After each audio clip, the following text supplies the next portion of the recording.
സംസ്ഥാന സർക്കാരിന്റെ 2017-18 സാമ്പത്തിക വർഷത്തെ പൊതു ബജറ്റിനെ ഞാൻ പൂർണ്ണമായി പിന്തുണയ്ക്കുന്നു സർ. സാമൂഹ്യ നീതിയിൽ അധിഷ്ഠിതമായി തുല്യതയും പങ്കാളിത്തവും ഉറപ്പുവരുത്തുന്ന ബജറ്റാണ് ഡോക്ടർ തോമസ് ഐസക് അവതരിപ്പിച്ചിരിക്കുന്നത്. സർ, ലോകപ്രശസ്ത ഗണിത ശാസ്ത്രജ്ഞനായിരുന്ന ഡൊമേൽ സമ്മാന ജേതാവുമായിരുന്ന ജോൺ നാഷിനെ നമുക്കൊക്കെ അറിയാം. അദ്ദേഹത്തിന്റെ ജീവിത സ്പർശമുള്ള പ്രശസ്തമായിട്ടുള്ള ഒരു ചലച്ചിത്രമുണ്ട്, ദി ബ്യൂട്ടിഫുൾ മൈൻഡ്. ധാരാളം ഓസ്കർ പുരസ്കാരങ്ങൾ വാരിക്കൂട്ടിയ ചലച്ചിത്രമാണത്. ജോൺ നാഷിനോടും അദ്ദേഹത്തിന്റെ ഭാര്യ അലീഷ്യയോടും നമുക്കൊക്കെ വളരെ ബഹുമാനവുമുണ്ട്. പക്ഷേ ഈ ചിത്രത്തിൽ ജോൺ നാഷിനോട് സാമ്യമുള്ള കഥാപാത്രത്തെ അവതരിപ്പിക്കുന്നത് റസൽ ക്രോ ആണ്. സർ, ഈ ചിത്രത്തിൽ നാഷിന്റെ ഒരു ഡിസോർഡർ വളരെ അതിമനോഹരമായിട്ട് ചിത്രീകരിച്ചിട്ടുണ്ട്. സാങ്കല്പികമായിട്ടൊരാൾ ഉണ്ട് എന്ന് ചിന്തിച്ചുകൊണ്ട് സദാ കായികമായിട്ട് അയാളോട് മല്ലടിക്കുന്ന കഥാപാത്രമാണ് റസൽ ക്രോവിന്റേത്. ഈ ബജറ്റിനെ സംബന്ധിച്ച് പ്രതിപക്ഷം നടത്തുന്ന കോലാഹലങ്ങൾ കാണുമ്പോൾ അതാണ് സാർ ഓർമ്മ വരുന്നത്. പുറമെ ജനങ്ങൾക്ക് മുന്നിൽ വലിയ യുദ്ധം ചെയ്യുന്നു എന്നവർ പ്രതീതി സൃഷ്ടിക്കുകയാണ്. പക്ഷേ യാഥാർത്ഥ്യം ഈ ചിത്രത്തിൽ നിന്ന് വ്യത്യസ്തമായി യാഥാർത്ഥ്യം എന്ത് എന്ന് പൂർണ്ണമായി ഉൾക്കൊണ്ടുകൊണ്ട് അടിസ്ഥാന സൌകര്യ വികസന മേഖലയിൽ അടുത്ത 4 വർഷം കേരളത്തിൽ ഉണ്ടാകാൻ പോകുന്ന വിപ്ലവകരമായിട്ടുള്ള മാറ്റങ്ങൾ പൂർണ്ണമായി ഉൾക്കൊണ്ടുകൊണ്ട് അതിന്റെ ഗുണഫലങ്ങൾ തങ്ങൾക്ക് ഏൽപ്പിക്കുന്ന ആഘാതം, അതിന്റെ ജാള്യതയിൽ നിന്നുള്ള കോലാഹലങ്ങളാണ് സാർ ഇവർ ഉണ്ടാക്കിക്കൊണ്ടിരിക്കുന്നത്. സാർ, ഇവിടെ എനിക്ക് മുൻപ് സംസാരിച്ച ബഹുമാന്യനായ ശ്രീ പാറക്കൽ അബ്ദുള്ള പറഞ്ഞ ഉപമയിലെ പൊട്ടനാരാണ് എന്ന് അദ്ദേഹം ഒന്ന് വ്യക്തമാക്കിയാൽ കൊള്ളാം. സാർ, എന്റെ കയ്യിലുള്ളത് 2012 മാർച്ച് 19 മംഗളം ദിനപത്രമാണ്. എന്റെ കയ്യിൽ 2012 മാർച്ച് 19 ബഹുമാന്യനായ മാണി സാർ അവതരിപ്പിച്ച ബജറ്റുമുണ്ട്. ആദ്യം ഞാൻ ഈ പത്രത്തിലെ ചില വരികളൊന്ന് വായിക്കാം സാർ. വിരമിക്കൽ ഏകീകരണം പിൻവലിച്ച് പെൻഷൻ പ്രായം 56 ഉയർത്താൻ ഇന്ന് അവതരിപ്പിക്കുന്ന സംസ്ഥാന ബജറ്റിൽ നിർദ്ദേശം. വിരമിക്കൽ തീയതി ഏകീകരിച്ചതിലൂടെ മുൻ സർക്കാർ ഫലത്തിൽ പെൻഷൻ പ്രായം 56 ആക്കി എന്നതാണ് പുതിയ തീരുമാനത്തിന് ന്യായമായി മന്ത്രി കെ എം മാണി ബജറ്റിൽ പറയുന്നത്. സർ, ബജറ്റിൽ 23-ാമത്തെ പേജ്, കേരളത്തിൽ നടപ്പിലാക്കിയ വിരമിക്കൽ തീയതി ഏകീകരിക്കൽ പദ്ധതി മൂലം പെൻഷൻ പ്രായം 56 ഉയർന്ന സാഹചര്യമാണ് നിലവിലുള്ളത്. ഇത് ഭരണപരമായ ബുദ്ധിമുട്ടുകൾ സൃഷ്ടിച്ചിട്ടുണ്ടെന്ന് മാത്രമല്ല, ഇത്തരമൊരു സംവിധാനം ഇന്ത്യയിലെ ഇതര സംസ്ഥാനങ്ങളിലൊന്നും നിലവിലില്ലാത്തതുമാണ്. മാർച്ച് 31 വിരമിക്കൽ മൂലമുണ്ടാവുന്ന മിക്കവാറും ഒഴിവുകളിൽ സൂപ്പർ ന്യൂമററി തസ്തിക സൃഷ്ടിച്ച് ഇതിനകം നിയമനങ്ങൾ നടന്നിട്ടുള്ളതിനാൽ വിരമിക്കൽ ഏകീകരണം പിൻവലിച്ചാലും അത് ഉദ്യോഗാർത്ഥികളുടെ അവസരങ്ങളെ കാര്യമായി ബാധിക്കുകയില്ല. സർ, അടുത്ത ഒരു സെന്റൻസ് കൂടി ഞാൻ വായിക്കാം. MG സർവകലാശാലയ്ക്ക് കീഴിലുള്ള തലപ്പാടി സൂപ്പർ സ്പെഷ്യാലിറ്റി ആശുപത്രിയിൽ പകർച്ചവ്യാധി നിയന്ത്രണ കേന്ദ്രത്തിനും വൈറോളജി ഗവേഷണ കേന്ദ്രത്തിനുമായി 1 കോടി രൂപ അനുവദിക്കും. സർ, പേജ് 73, MG യൂണിവേഴ്സിറ്റിയുടെ കീഴിലുള്ള തലപ്പാടി സൂപ്പർ സ്പെഷ്യാലിറ്റി ഹോസ്പിറ്റലിൽ പകർച്ചവ്യാധി നിയന്ത്രണ കേന്ദ്രത്തിനും വൈറോളജി ഗവേഷണ കേന്ദ്രം സ്ഥാപിക്കുന്നതിനുമായി 1 കോടി രൂപ വകയിരുത്തുന്നു. സർ, നിരവധി ഉദാഹരണങ്ങളാണ് ഈ പത്രത്തിലൂടെ എനിക്ക് പറയാൻ കഴിയും. പക്ഷേ ഞാൻ അതിലേക്ക് പോകുന്നില്ല സർ. സർ, ഇതിനോട് ഞാൻ കൂടുതൽ പറയുന്നില്ല. ഇതിനോടുള്ള പ്രതികരണം കൂടിയുണ്ട് sir. K M Mani sir അന്നത്തെ പ്രതിപക്ഷ ഉപനേതാവ് ശ്രീ കോടിയേരി ബാലകൃഷ്ണൻ ഉൾപ്പെടെയുള്ള അംഗങ്ങൾ ഇക്കാര്യം ചൂണ്ടിക്കാട്ടിയപ്പോൾ അതിലൊന്നും ഒരു മണ്ണാങ്കട്ടയും ഇല്ല എന്നുള്ളതായിരുന്നു അന്നത്തെ ധനമന്ത്രിയുടെ പ്രതികരണം. സർ, ഇതും പത്ര കട്ടിംഗാണ് സർ. സർ സർ എനിക്ക് മുൻപ് സംസാരിച്ച ബഹുമാന്യനായ കോന്നി മെമ്പർ പറഞ്ഞ കാര്യം, സർ, 9 മണിക്ക് ധനമന്ത്രി സഭയിൽ ബജറ്റ് അവതരിപ്പിക്കുമ്പോൾ മുതൽ ഇക്കാര്യങ്ങൾ എല്ലാ വിഷ്വൽ മീഡിയയിലും വന്നു തുടങ്ങുന്നതാണ്, എല്ലാ മാധ്യമങ്ങളിലും വന്നു തുടങ്ങുന്നതാണ്, അവരുടെ ന്യൂസ് പോർട്ടലുകളിൽ വന്നു തുടങ്ങുന്നതാണ്.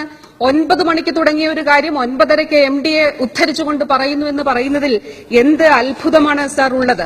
സാർ, ഇവർക്ക് ഈ ബജറ്റിനെ സംബന്ധിച്ച് ഒന്നും പറയാനില്ല. അതുകൊണ്ടാണ് ഇവർ കിഫ്ബിയെ ഇടക്കാല ബജറ്റിൽ എന്നതുപോലെ ഇത്തവണയും ആക്ഷേപിച്ചുകൊണ്ടിരിക്കുന്നത്.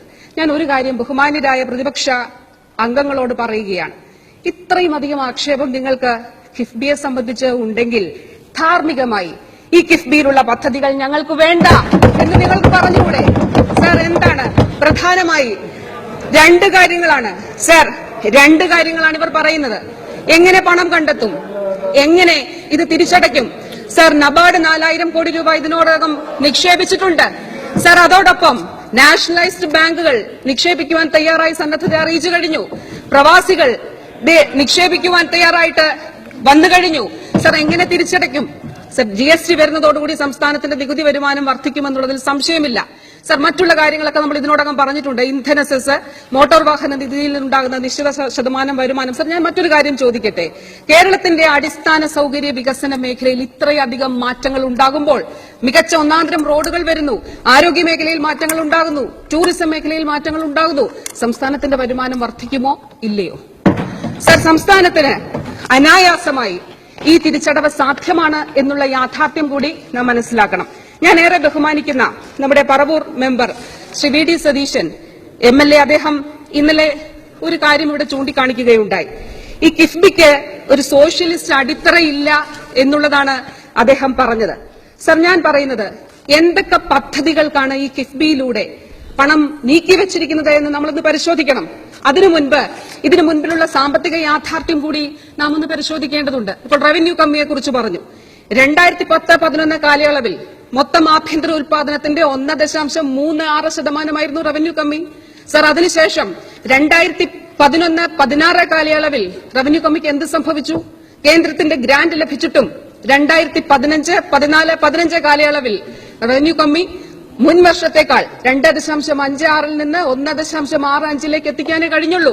സർ, കഴിഞ്ഞ UDF സർക്കാരിന്റെ കാലത്ത് സാമ്പത്തികമായിട്ടുള്ള കെടുകാര്യസ്ഥത, അച്ചടക്കമില്ലായ്മ, അഴിമതി, നികുതി പിരിവിലെ ക്രമക്കേട്, ഇതെല്ലാം കൊണ്ട് നമ്മുടെ സാമ്പത്തിക ഭദ്രത തകർന്നു.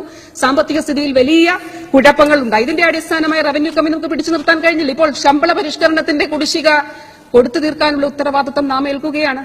ഇത് വേണമെങ്കിൽ നമുക്ക് കൊടുത്തു തീർക്കാൻ കഴിയുകയില്ല. UDF സർക്കാർ ചെയ്തതുപോലെ ഞങ്ങളിത് മാറ്റിവെക്കുന്നു എന്ന് പറയാം. പക്ഷെ അത് ചെയ്യുന്നില്ല, ഇപ്പോൾ കൊടുത്തു തീർക്കുകയാണ്. അതായത് റവന്യൂ കമ്മി അടുത്ത് കുറയാൻ പോകുന്നില്ല. റവന്യൂ കമ്മി കുറയാതിരിക്കുന്ന അടുത്ത 3 വർഷങ്ങളിൽ കേരളത്തിൽ അടിസ്ഥാന സൗകര്യ വികസന മേഖലയിൽ ഉൾപ്പെടെ വികസന പ്രവർത്തനം വേണ്ട എന്ന് നമുക്ക് നിശ്ചയിക്കാം. ഈ സ്തംഭനാവസ്ഥ ഒഴിവാക്കുവാൻ വേണ്ടിയാണ് കിഫ്ബി പോലെയുള്ള ബദൽ മാർഗങ്ങളിലേക്ക് നമ്മൾ പോയതെന്നറിയാം. ഞാൻ ഇനി നേരത്തെ പറഞ്ഞ പോയിന്റിലേക്ക് വരികയാണ്. എന്താണ് ഇതിന്റെ സോഷ്യലിസ്റ്റ് അടിത്തറ? സർ, ഞാൻ ചോദിക്കുന്നു, ഈ പ്രപ്പോസലിൽ ഏറ്റവും പ്രധാനപ്പെട്ടത് തീരദേശ മേഖലയിൽ തീരദേശ ഹൈവേ ആണ്. 6500 കോടി രൂപയാണ്. സർ, എവിടെ കൂടെയാണ് ഈ തീരദേശ ഹൈവേ പോകുന്നത്? ഏറ്റവും പിന്നോക്കം നിൽക്കുന്ന മത്സ്യത്തൊഴിലാളികളുടെ മേഖലയിലൂടെയാണ് തീരദേശ ഹൈവേ പോകുന്നത്. സർ, അത് സാമൂഹ്യ നീതിയിൽ അധിഷ്ഠിതമാണോ? മലയോര ഹൈവേ സാധാരണക്കാരായ കർഷകരുടെയും ആദിവാസികളുടെയും പിന്നോക്കം നിൽക്കുന്ന ജനവിഭാഗങ്ങളുടെയും പ്രദേശങ്ങളിലൂടെയാണ് സർ ഇത് പോകുന്നത്. അവരാണ് സർ അതിന്റെ ഗുണഭോക്താക്കൾ. ഇനി അടിസ്ഥാന സൗകര്യ വികസനം കഴിഞ്ഞാൽ രണ്ടാമത്തെ പ്രധാനപ്പെട്ട മേഖല ഏതാണ് സർ? പൊതുവിദ്യാഭ്യാസ സംരക്ഷണം. സർ, ആരാണ് സർക്കാർ സ്കൂളുകളിൽ പഠിക്കുന്നത്? ഈ നാട്ടിലെ സമ്പന്നരുടെ മക്കളാണോ? ബിസിനസ്സുകാരുടെ മക്കളാണോ? സർ, സാധാരണക്കാരുടെ മക്കളാണ്. ദാരിദ്ര്യരേഖയ്ക്ക് താഴെയുള്ളവരുടെ മക്കളാണ്. പട്ടികജാതി പട്ടികവർഗ വിഭാഗത്തിൽപ്പെട്ടവരുടെ മക്കളാണ്. സർ, സർക്കാർ സ്കൂളുകളിൽ കിഫ്ബി വഴി വൻ നിക്ഷേപം വരുന്നു. സാമൂഹ്യനീതി ഉണ്ടോ ഇല്ലയോ? സർ, ആരോഗ്യ മേഖലയിൽ വലിയ നിക്ഷേപം ഉണ്ടാകുന്നു. ആരാണ് ജില്ലാ ആശുപത്രികളെയും ജനറൽ ആശുപത്രികളെയും താലൂക്ക് ആശുപത്രികളെയും പബ്ലിക് ഹെൽത്ത് സെന്ററുകളെയും ആശ്രയിക്കുന്നത്? സ്വകാര്യ ആശുപത്രികളിൽ സ്യൂട്ട് റൂം തേടി പോകുന്ന സമ്പന്നരാണോ? സർ, കിടക്കയില്ലാതെ പാവിരിച്ച് താഴെ കിടക്കേണ്ടി വരുന്ന സാധാരണക്കാരുടെ ഗതികേട് മാറ്റിയെടുക്കുവാൻ വേണ്ടി സർക്കാർ ആശുപത്രിയിൽ ആരോഗ്യ മേഖലയിൽ വലിയ രീതിയിലുള്ള നിക്ഷേപം ഉണ്ടാവുകയാണ് സർ. അതുകൊണ്ട് നിശ്ചയമായും സാമൂഹ്യനീതിയിൽ അധിഷ്ഠിതമായിട്ടാണ് ഈ കിഫ്ബിയിലെ പ്രപ്പോസലുകളും പോകുന്നത് എന്ന് പറയുവാൻ ഞാൻ ഈ അവസരം വിനിയോഗിക്കുകയാണ്. സർ, എനിക്ക് ഏറ്റവും കൗതുകമുണ്ടായത് നമ്മുടെ ഈ സെഷൻ തുടങ്ങിയപ്പോൾ മുതൽ ഇവരുടെ കയ്യിലൊരു ബാനറുണ്ട്. സ്ത്രീ സുരക്ഷയുമായി ബന്ധപ്പെട്ടാണ് സർ. എന്താണ് സ്ത്രീ സുരക്ഷയുമായി ബന്ധപ്പെട്ട് ഇവർക്ക് ഇത്ര ആശങ്ക എന്നെനിക്ക് മനസ്സിലാകുന്നില്ല. പക്ഷേ അതിനെ ഉൾക്കൊള്ളുന്നു.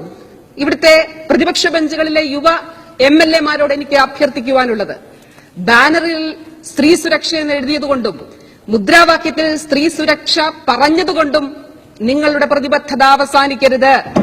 സർ, ഒരു യുവകലാകാരി കേരളത്തിൽ അപമാനിക്കപ്പെട്ടപ്പോൾ, ആക്രമിക്കപ്പെട്ടപ്പോൾ നമ്മൾ അഭിനന്ദിക്കേണ്ടത് അത് പുറത്തു പറയാൻ ധൈര്യം കാണിച്ച യുവനടിയുടെ ധൈര്യത്തെയും തന്നിടത്തെയുമാണ്. ഇതിനു മുൻപ് ഇതിന് സമാനമായ പല കേസുകളും ഉണ്ടായി. ഇതിന് ഇരകളായവർ ഇത് റിപ്പോർട്ട് ചെയ്തില്ല. പക്ഷേ ഈ യുവനടി ഇത് റിപ്പോർട്ട് ചെയ്യാൻ തയ്യാറായി. സർ, അത് യുവനടിയാണെങ്കിലും 16-കാരിയെ പീഡിപ്പിച്ച കേസാണെങ്കിലും ഒരുപോലെ ഇടപെട്ടുകൊണ്ട് സംസാരിക്കുവാൻ ജനപ്രതിനിധികൾക്ക് കഴിയണം. ആ രീതിയിലുള്ള ശക്തമായിട്ടുള്ള നിലപാടാണ് സർ ഇവിടെ സ്വീകരിക്കപ്പെട്ടിരിക്കുന്നത്. സർ, ധാരാളം കാര്യങ്ങൾ എനിക്ക് പരാമർശിക്കുവാനുണ്ട്. കഴിഞ്ഞ ദിവസം ശ്രീ ഷാഫി പറമ്പിൽ MLA കഴിഞ്ഞ എന്റെ പ്രസംഗത്തെ കോട്ട് ചെയ്തുകൊണ്ട് അദ്ദേഹം പറയുകയുണ്ടായി, സർ ഞാൻ പറയുന്നു, വെളിം പ്രദേശങ്ങളിൽ പെൺമക്കളെ അയച്ച് പ്രാഥമിക കൃത്യങ്ങൾ നിർവഹിക്കേണ്ട സാഹചര്യം ഇപ്പോൾ കേരളത്തിലില്ല. എല്ലാ വീടുകളിലും ശുചിമുറികളുണ്ട്. മാർച്ച് 31 എല്ലാ വീടുകളിലും വൈദ്യുതി എത്താൻ പോകുകയാണ് സർ. സർ, ജിഷയുടെ വീട്ടിലെ പോലെ കെട്ടുറപ്പില്ലാത്ത വാതിലുകളിൽ പെൺമക്കൾ ഉറങ്ങുമ്പോൾ മാതാപിതാക്കൾക്ക് ഭയപ്പാടോടെ നീ കാവലിരിക്കേണ്ടി വരില്ല സർ. എല്ലാവർക്കും വീടുണ്ടാകാൻ പോവുകയാണ്. ഞാൻ വെറുതെ പറയുന്നതല്ല. എന്റെ നിയോജക മണ്ഡലത്തിൽ മെഴുവേലി പഞ്ചായത്തിൽ പണി തീർക്കാത്ത എല്ലാ വീടുകളുടെയും പ്രോജക്ട് എടുത്തുകൊണ്ട് ഇപ്പോൾ അതിലെ 90% പട്ടികജാതി പട്ടികവർഗ വിഭാഗത്തിൽപ്പെട്ട വീടുകളാണ്. ആ വീടുകൾക്ക് നമ്മുടെ സർക്കാർ ചെയ്തു കൊടുക്കാൻ പോവുകയാണ്. സർ, ഈ രീതിയിൽ വലിയ രീതിയിലുള്ള ഇടപെടൽ നടക്കുകയാണ്. സർ, ഞാൻ ഒരു കാര്യം ചോദിച്ചുകൊള്ളട്ടെ. ഇപ്പൊ സ്ത്രീകളുടെ സഞ്ചാര സ്വാതന്ത്ര്യം ഭരണഘടന ഉറപ്പു നൽകുന്നുണ്ട്. പക്ഷെ അത് സാധ്യമാകാത്തൊരു സാഹചര്യമുണ്ട് ഞങ്ങൾ ജനപ്രതിനിധികൾ ഉൾപ്പെടെയുള്ളവർക്ക്. കാരണം പ്രാഥമിക ആവശ്യങ്ങൾ നിർവഹിക്കാൻ പോലും പൊതുയിടങ്ങളിൽ സാഹചര്യമില്ല. പക്ഷെ ഈ ബജറ്റ് സ്ത്രീകളെ സംബന്ധിച്ച് സമ്പൂർണമായിട്ടുള്ള ഒരു കാഴ്ചപ്പാടോടുകൂടിയാണ് സർ മുന്നോട്ട് പോകുന്നത്.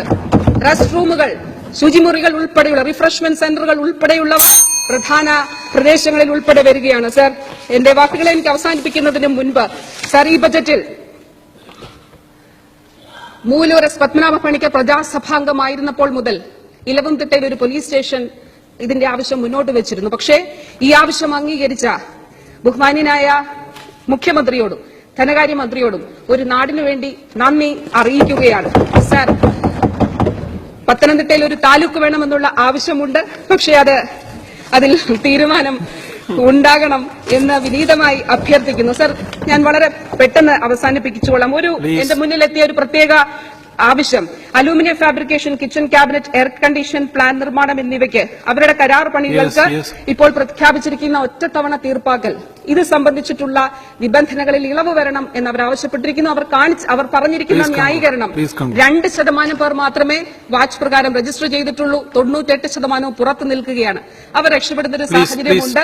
സർ, ഒരു കാര്യം കൂടി, MD എന്ന 2 അക്ഷരത്തിന് മലയാള സാഹിത്യത്തിൽ സമാനതകളില്ല സർ.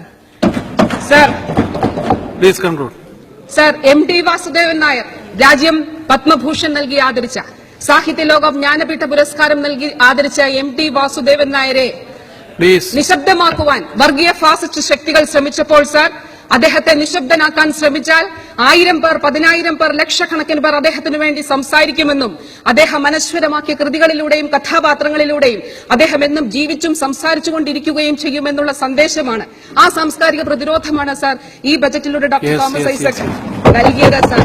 പക്ഷേ അതിനെ നിസ്സാരവൽക്കരിച്ചുകൊണ്ട് MD MT എന്നൊക്കെ പറഞ്ഞുള്ള നിസ്സാരമായിട്ടുള്ള ലളിതമായിട്ടുള്ള പ്രയോഗങ്ങൾ നമ്മുടെ നിയമസഭയിൽ ഉണ്ടാകരുത് എന്ന് വളരെ വിനീതമായി അഭ്യർത്ഥിച്ചുകൊണ്ട് ഒരിക്കൽ കൂടി ഞാൻ ഈ ബജറ്റിനെ പിന്തുണയ്ക്കുന്നു.